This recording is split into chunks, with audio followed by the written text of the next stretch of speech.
Welcome to The Exchange. I'm Faisal Karmali, and today I'm at Weatherskin with President and CEO Brandon Carball, and I've got Marwan Hilal. He is the CFO of the company, and they're going to talk about the product in the industry that is changeable as the weather, and what you can learn about protecting yourself and your business from surprise problems. But first, hit subscribe, click the bell, and get a new episode delivered to you right away. Coming up on this episode, you fell off a ladder? And it took me out of the game, so it was time for some innovation. My biggest fear was if I can't move and I can't use my brain, I'm in trouble for my business. So you've let staff members go because their values didn't match yours? Yes. Have you fired a customer because of that? Yeah. What if financial, Financial never works. No entrepreneur does it by themselves. A lot of business owners are watching this. Many of them can't really explain what they do in a short period of time. I call this the 30-second elevator pitch. So I'm going to start with you, Brandon. 30 seconds. Tell me, what does Weatherskin do and why? Ready?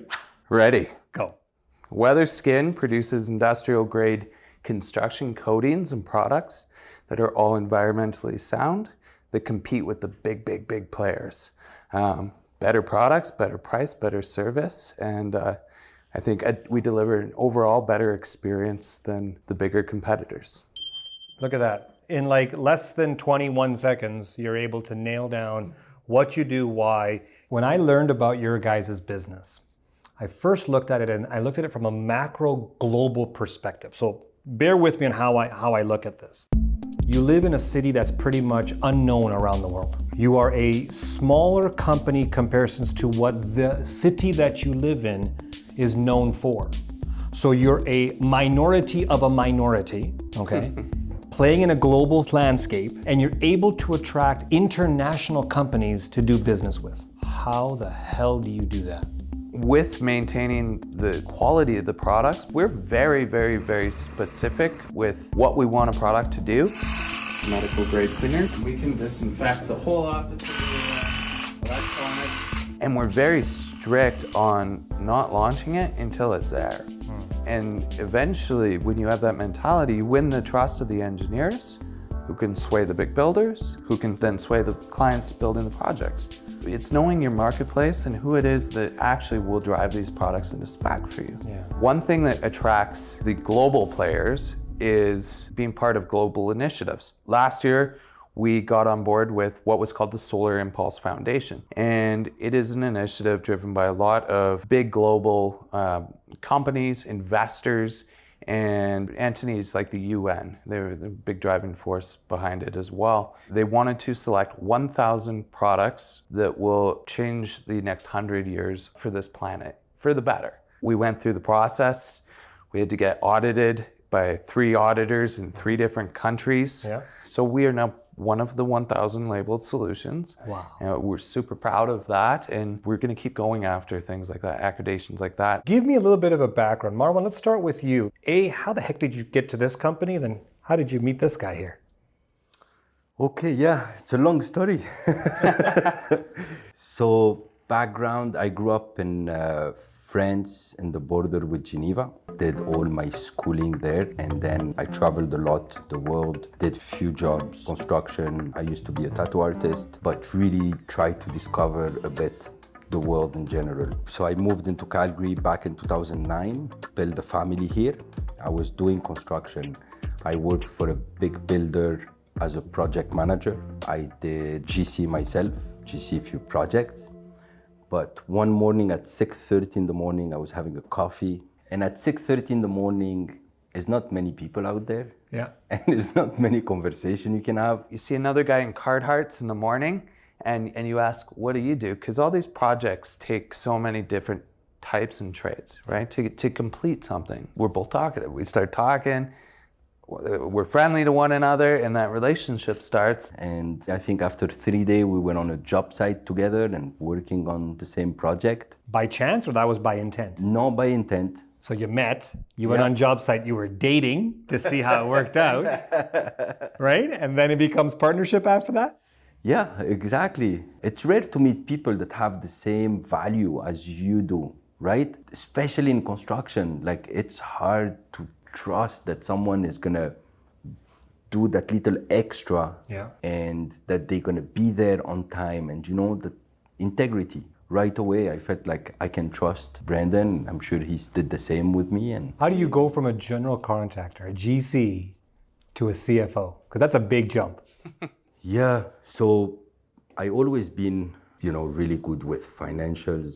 And then in the company, I was the most, number-based person.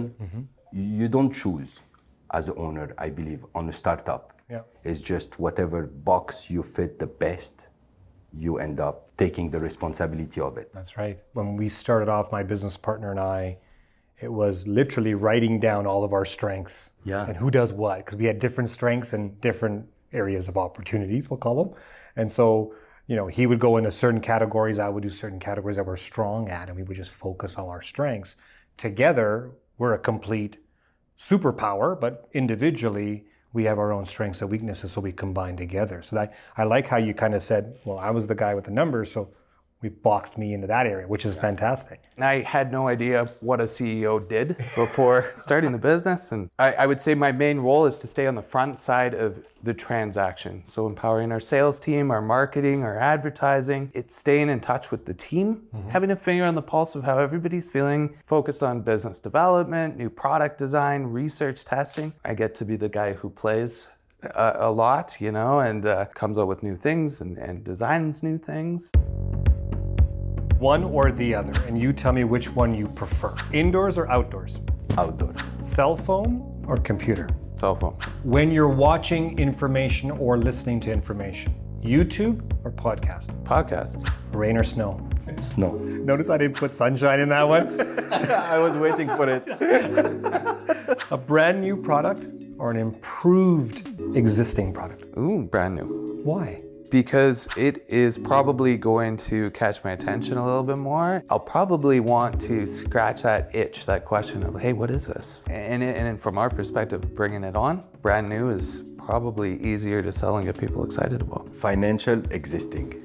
I would say existing. Existing from a financial perspective. I like that one. Way to chime in on that one. That was good. One big contract, Mr. Finance Guy, or a whole bunch of smaller ones? A big one. One big one? Yeah. What about the risk?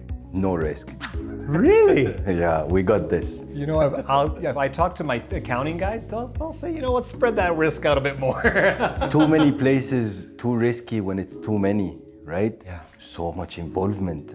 Each client, each contract, each transaction. It is a lot easier to ship a full truck to a job site and you're dealing with one person for a month. Yeah. Than have 100 trucks go out from this office to Yeah. 100 jobs and deal with 100 maybe smaller residential clients. Finding a partner for new opportunities or figure out how to do them in-house. Figure out how to do it in-house. What about you? Ooh, that is situational. In-house, if it is something that our team is capable of, or if we can bring somebody on. I almost think of our strategic partners as in-house sometimes too, Yeah. though, so They are that's amazing. tricky. I kind of go through the core and explore mentality. So I in-house my team, core, Yeah. and then when we need to have strategic alliances outside, we'll reach out. But if I can keep it in-house, yeah. then I know we can have that experience together. It's like a family. Yeah. Right? I like that. Knowing the story about the coffee connection that you guys had, do you prefer working early in the morning or late at night? Me late. Interesting. And you met him for coffee in the morning. Yeah. How about Me you? early in the morning. Working evenings or weekends? Both. Nice. How about you? Evening. You want to keep your weekends low? Europe. Kicks back in. I love it. That was great. That was awesome.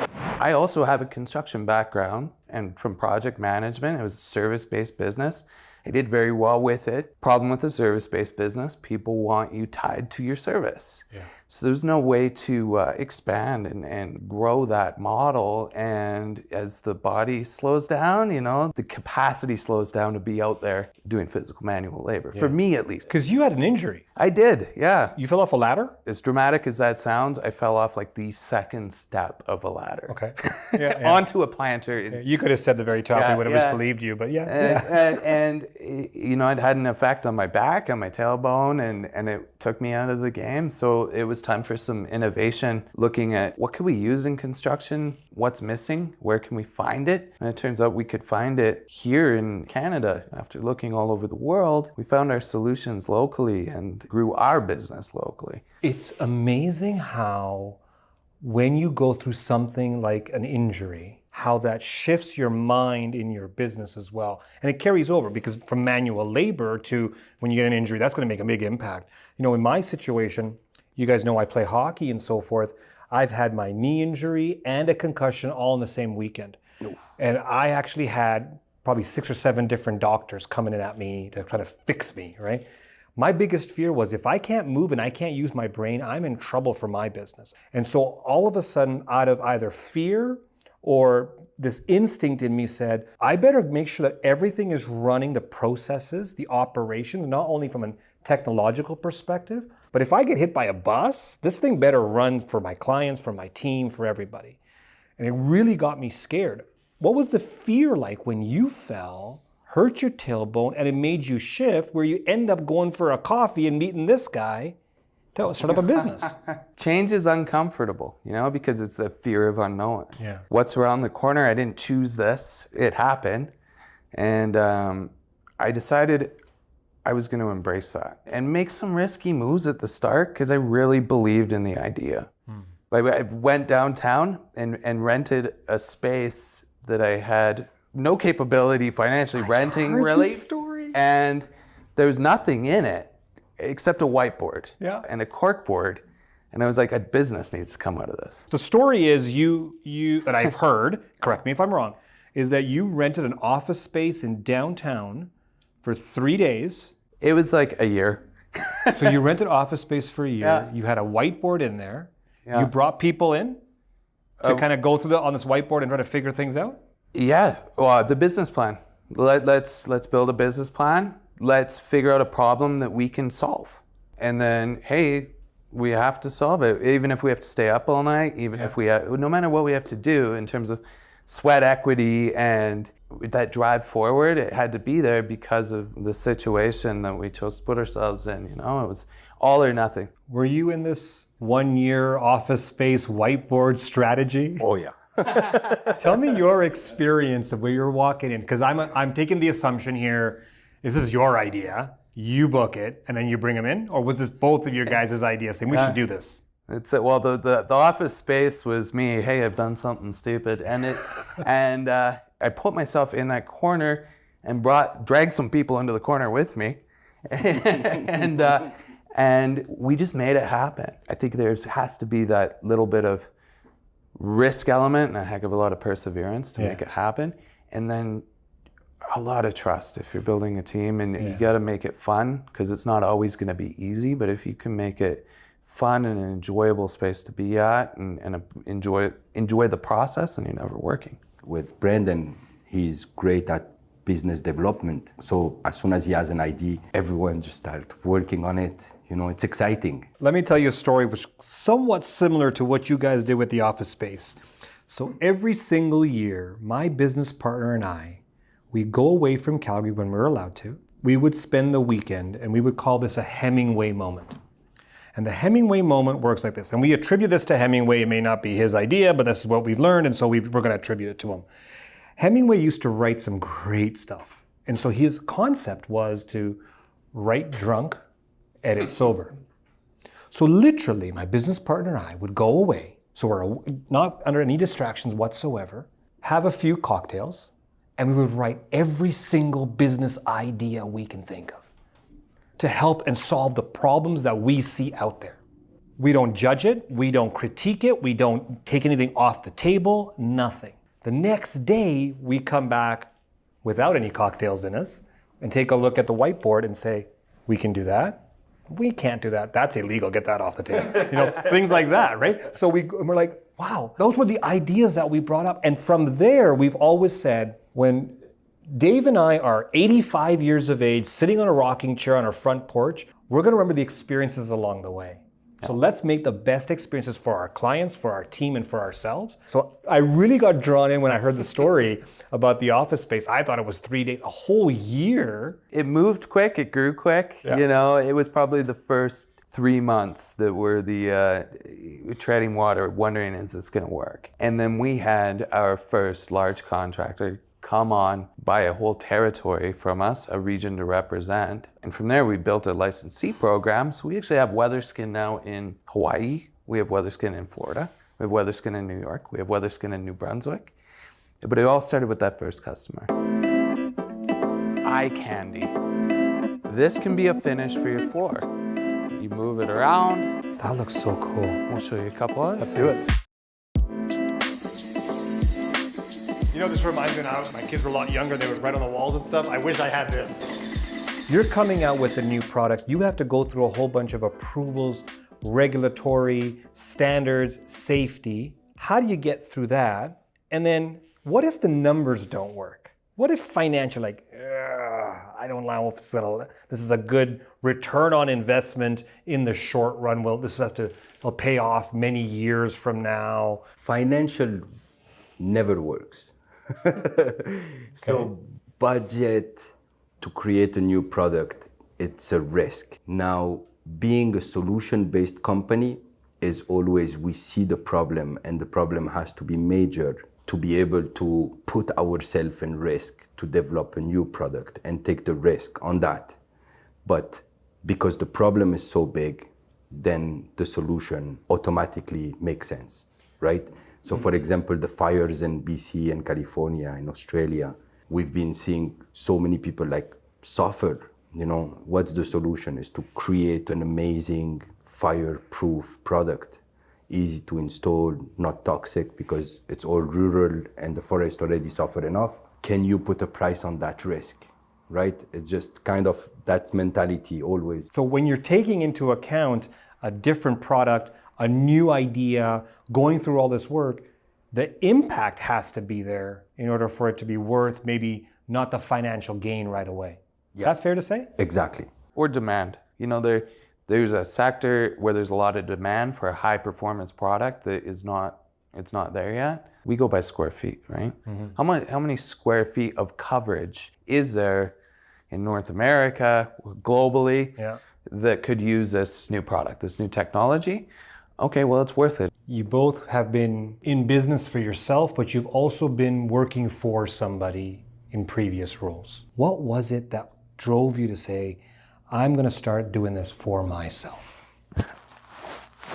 This one, I think it's an easy one. I used to work for someone and I told him like, hey, if you step down and you let me run your company, you will make more money. Just move into Hawaii and just let me do the whole thing. Yeah. It is so hard to meet a company that will work with your values. So when you want to provide top-notch service or world-class and have a good environment and integrity and protection and look after each other, it can't work when you work for somebody else. I worked for a little bit for other people, but I always thought that a boss should help you do better so that you can therefore do better for them and their business that they're trying to grow. And I didn't have that experience.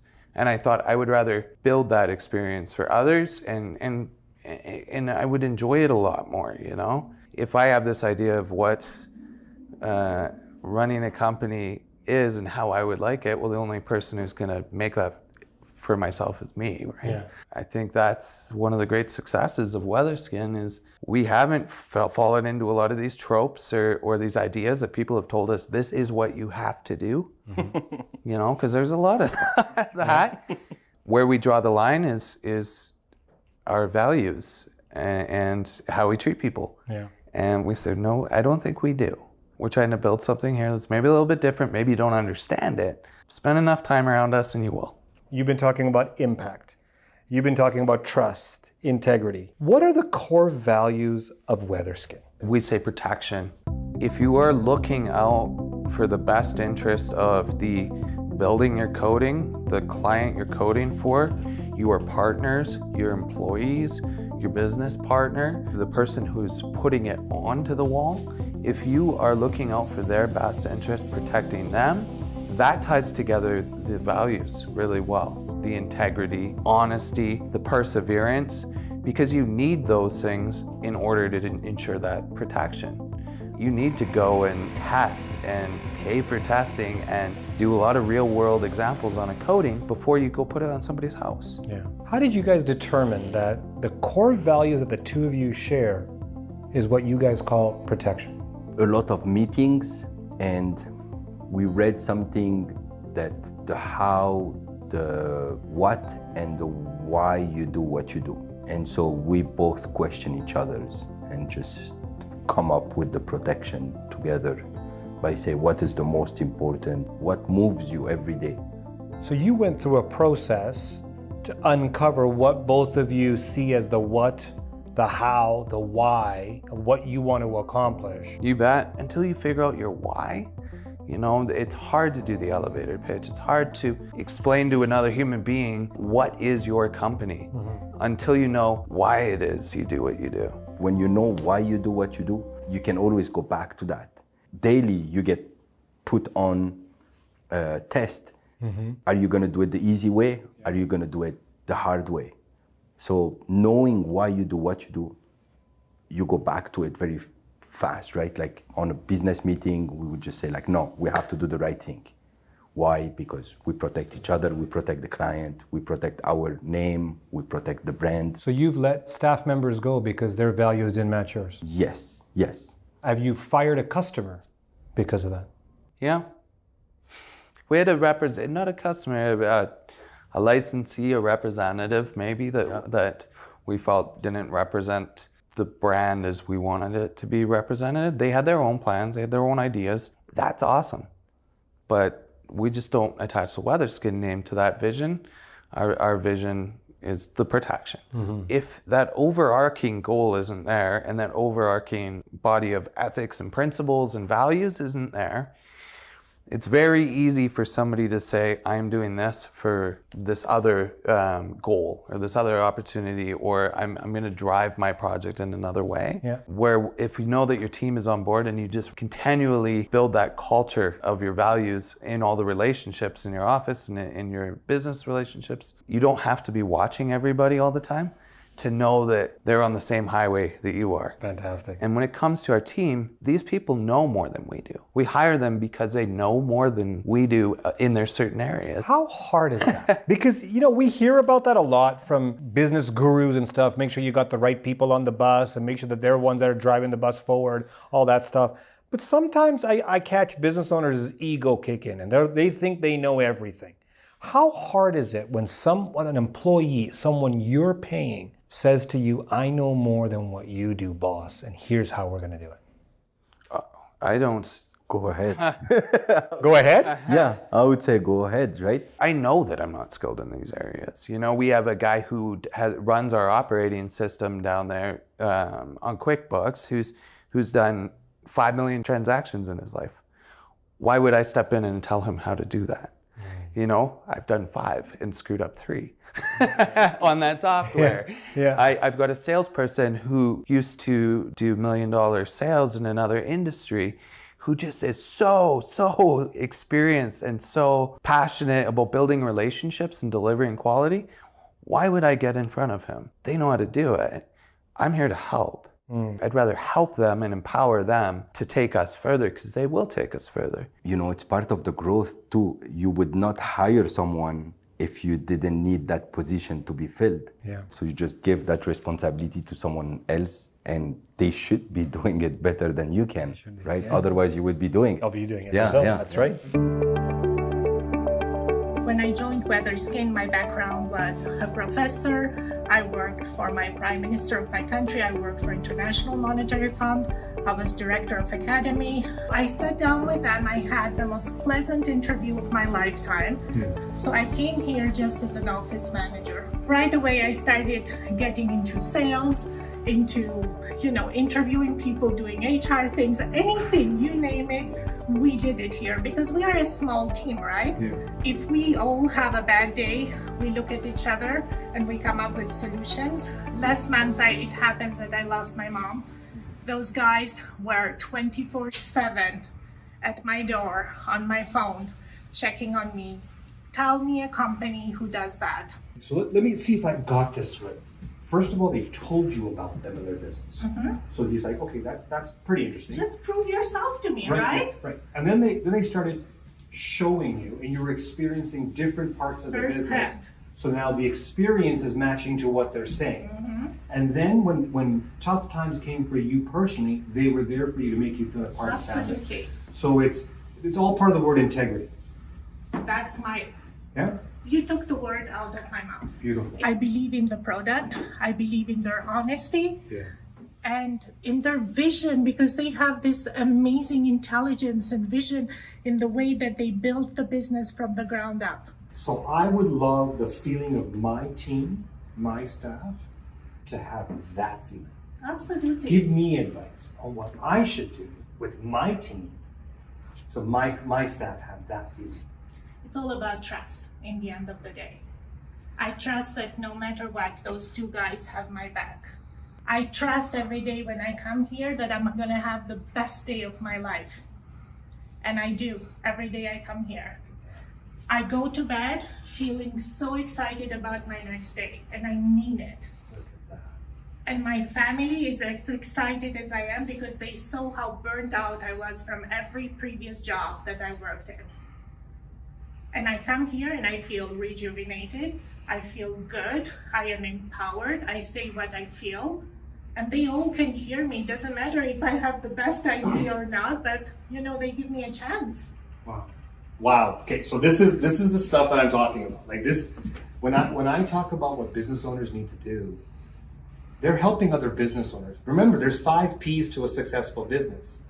There's of course, your price, of course, your passion or your purpose. Of course, there's a process you need to go to, or your product and service.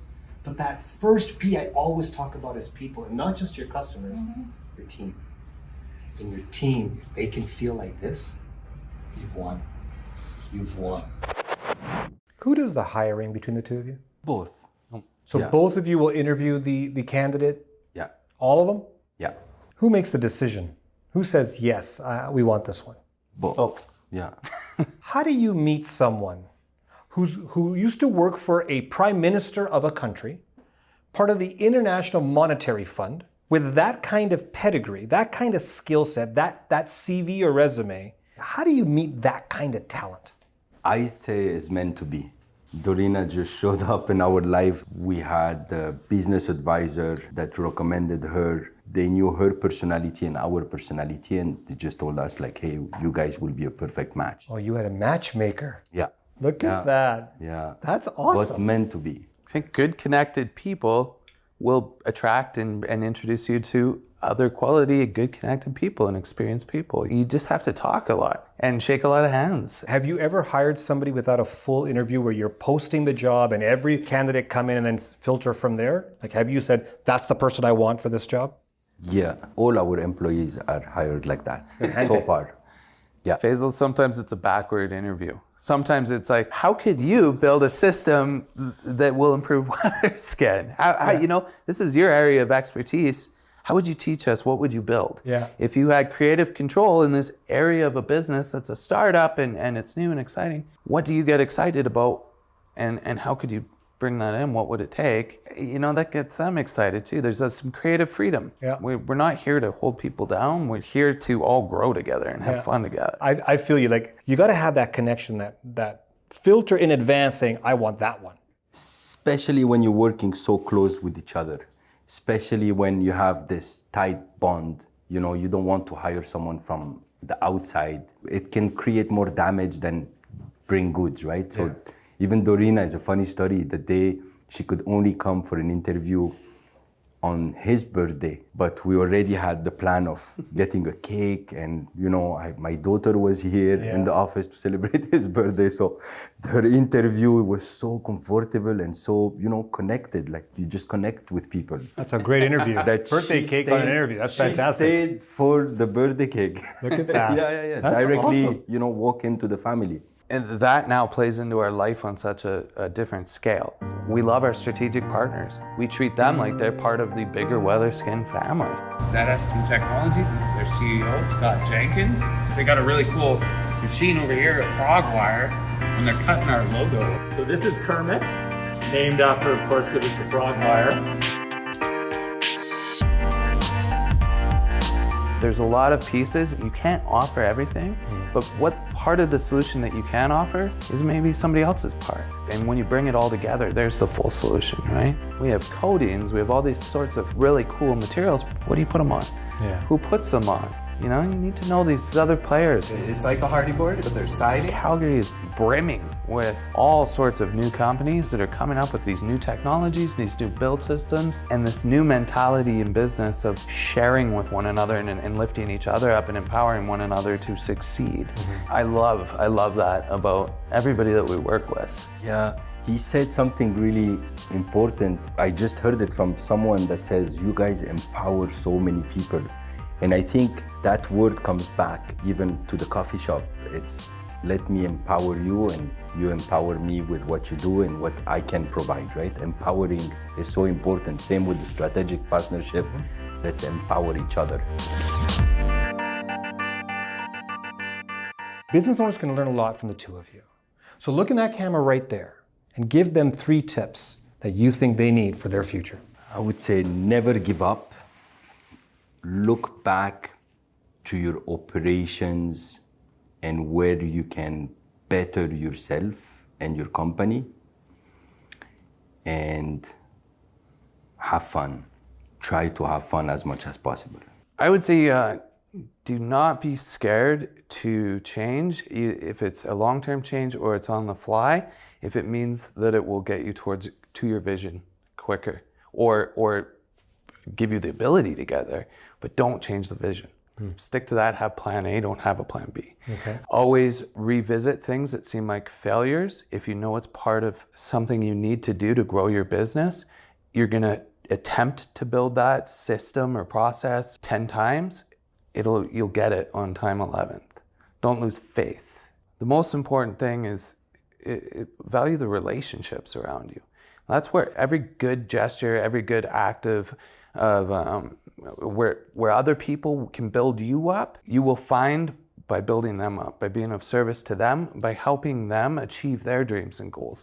So always know what is it that they want to do, the people around you, what is their vision, what is their dream, and ask every day, how can I help them? Brandon, Marwan, so great to have you guys on the show. And thank you for joining us. Don't forget to subscribe and we'll see you at the next exchange. I really think that business owners are going to push business owners. Yeah. And so if I can do whatever I can, whatever big mouth that I have, I'll do it. That acknowledgement, it's nice. Yeah. You know, All hard and how hard way. That's real business. Yeah. I mean, show other business owners that, hey, we were all there. yeah. It's the employer who puts on it. It's the employer who has to spend all those hours and not take a paycheck and take care of everybody else before they take care of themselves.